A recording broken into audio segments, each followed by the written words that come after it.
মোহতারাম, বিরতির পূর্বে যে প্রশ্নগুলো ছিল আমাদের আরেক ভাই প্রশ্ন রেখেছিলেন ঝিনাইদহ থেকে। কবরের ৩টি প্রশ্ন যে হবে সেই প্রশ্নগুলোর উত্তর আমরা কিভাবে দিতে পারবো বা দুনিয়াতে কিভাবে চললে সেই প্রশ্নগুলোর উত্তর দেওয়া সম্ভব হবে? কবরে কি মূলত ৩টি প্রশ্ন হবে নাকি আরও বেশি প্রশ্ন হবে? জি জি, গুরুত্বপূর্ণ প্রশ্ন। কেউ কেউ বলছেন যে কবরে 3টি প্রশ্ন, আবার কেউ কেউ বলছেন 4টি প্রশ্ন হবে। তো আমরা 3টি যদি ধরি, তো প্রথম প্রশ্ন হবে মার রাব্বুকা, তোমার প্রভুকে। আল্লাহ সুবহানাহু ওয়া তাআলা তো বিভিন্ন জায়গায় তার পরিচয় দিয়েছেন। যেমন সেই পরিচয় অনুযায়ী আমরা যখন রুহের জগতে ছিলাম, আল্লাহ তাআলা বলছিলেন, জিজ্ঞেস করছিলেন, আলাস্তু বিরব্বিকুম, তোমাদের রব কে? আমরা বলেছিলাম কলু বালা, আপনিই তো আমাদের রব। এবং এই কথাকে স্মরণ করিয়ে দেওয়ার জন্য আমরা নামাজের মধ্যে যেই সূরা পড়ি, এবং প্রত্যেক নামাজেই প্রত্যেক রাকাতেই যেটা পড়তে হয় সূরা ফাতিহা, এর শুরুতেই আল্লাহ রবের কথা বলেছেন, আলহামদুলিল্লাহি রব্বিল আলামিন, যে সমস্ত বিশ্ব প্রতিপালকের প্রশংসা। তো এখানেও রবের কথা আসছে, এবং কোরআন কারীমের অসংখ্য জায়গায় রবের পরিচয় আসছে। মোট কথা, সারা জীবন যিনি রবকে মেনে নিয়েছেন, একবারে একমাত্র রবকেই যিনি মেনেছেন, তিনি খুব সহজে উত্তর দিতে পারবেন। এটা এরকম না যে আমি খুব মুখস্থ করে গেলাম, এমনটা নয়, এরকম কোনো কিছু না। অর্থাৎ নিজের জীবনে আল্লাহর ইবাদত, আল্লাহর হুকুম আহকাম ফিট করতে হবে।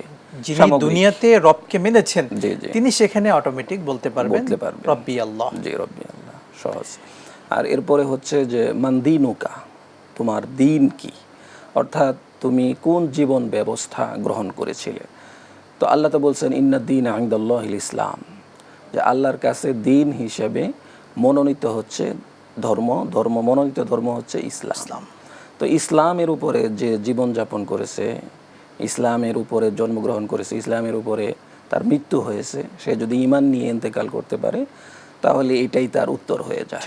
তিনি অটোমেটিক তখন বলতে পারবেন দীন আল ইসলাম। আর এর পরের প্রশ্ন হচ্ছে যে মান হাদার রাজুল, এই ব্যক্তি কে? আল্লাযী বুইসা ফীকুম। জি। তো এখন কেউ যদি তার জীবনের প্রত্যেকটা ক্ষেত্রে রসুলের সুন্নাহ অনুযায়ী চলতে পারে, তার মাথা থেকে নিয়ে পা পর্যন্ত, তার ঘুম থেকে নিয়ে সকালে ওঠা পর্যন্ত, তার সমস্ত বডি, তার সমস্ত কাজ, এটা যদি রসুলের সুন্নাহ অনুযায়ী হয়, তাহলে আলাদা করে আর প্রশ্ন উত্তর শিখতে হবে না, এটা এমনিতেই হয়ে যাবে, এবং তিনি বলতে পারবেন যে ইনি আমাদের রাসূল। নবীর সুন্নাহ যদি তার জীবনে ধারণ করতে পারে, অটোমেটিক তিনি বলবেন যে ইনি আমাদের রাসূল সাল্লাল্লাহু আলাইহি ওয়াসাল্লাম। আমরা কিন্তু আবু দাউদ শরীফের একটি লম্বা হাদিসে পাই, যারা ঈমানদার তাদের 4টি প্রশ্নের কথা পাচ্ছি, এবং কাফিরদের 3টি প্রশ্নের কথা। ঈমানদারদের প্রথমে যে 4টি প্রশ্ন কথা, এই 3টির করার পরে এরপরে আরেকটি প্রশ্ন করবেন যে ওমা ইউদরিকা, এটা কোথায় পেয়েছো তুমি? তো এই কোথায় পেয়েছোর কথা কিন্তু সে বলবে করাতু কিতাবাল্লাহ ওয়া আমানতু বিহি ওয়া সাদ্দাকতু, আমি কোরআন পড়েছি এবং সেটার উপর ঈমান এনেছি এবং সেটাকে নিজের জীবনে বাস্তবায়ন করেছি, সত্যায়ন করেছি। এটার দ্বারা কিন্তু সে একজন ঈমানদার হিসেবে পরিপূর্ণরূপে কবরের মধ্যে সে তার প্রশ্নগুলো সুন্দরভাবে উত্তর দিয়ে দিল। এরপরে তার পরবর্তী জীবন নিঃসন্দেহে সুন্দর হয়ে যাবে। আর যারা কাফের, তাদেরকে 3টি প্রশ্ন করার পরে তার তো একটাই জবাব, লা আদরি, আমি জানি না, কিছু জানি না।